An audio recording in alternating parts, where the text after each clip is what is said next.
yung mga bisita ni Maron. Galaro. Makain ba kayo rito? Hello. Hello Philippines and hello world. Walang voice over for today's video.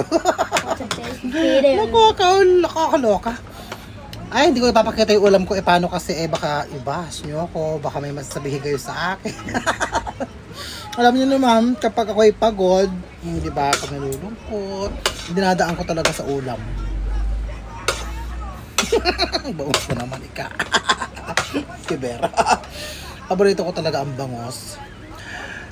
Binayabasang bangos ang ulam ko. Ayan, oh. Di ba? Oh, binayabasang. Ito yung habol ko dito, yung talbos ng kamote. Napaka-fresh. Pak na pak. Grabe, ang sarap! Diyos ko, nawala ang aking pagod. Grabe yung pag makulimlim ang panahon, ano? Nakakatamad. Ang bilis nating maramdaman yung pagod pag makulimlim ang panahon. Pero pag mainit, nakakatamad din kasi napakainit. So, ito mo, yung bang puro tangkay, konti lang ang dahon nung kamote. Sarap. Lagi mo. Ang sarap. Oh. Iber. Ay, sama. Kahit paulit-ulit yung ulam ko na bangos. Kaloka. Hi, Sayon. Sayon. Hi ka. Hi. Hi ka. Hi ka. Oh, kahit di kayong dalawa. Oh, yung dalawa nandito. Oh. Sko po. Gusto pumasok ng isa. Ayaw payagan yung kapatid na pumasok dito kasi nga gusto rin niyang pumasok. Abay, umiyak. Ito. Sino? Sino yan? Ang babae. Si Malia. Ayaw papasukin dito si Sayon. Yung pala siya, gustong pumasok din.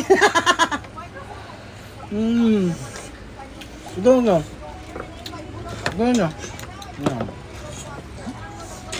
Napakakanghang naman nito. Ang sarap. Nakakaloka.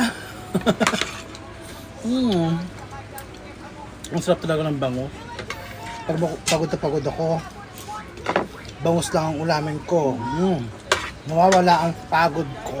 Ito yun. Pag araw-araw akong pagod, pag araw-araw akong pagod, kahit araw-araw bangus. Sarap. Ang sarap. Hanggang dito na lang. I love you all and I thank you. Paalam na kayo. Bye. Bye-bye. Bye. Siya yun. Sayan. Bye ka, bye. Bye-bye.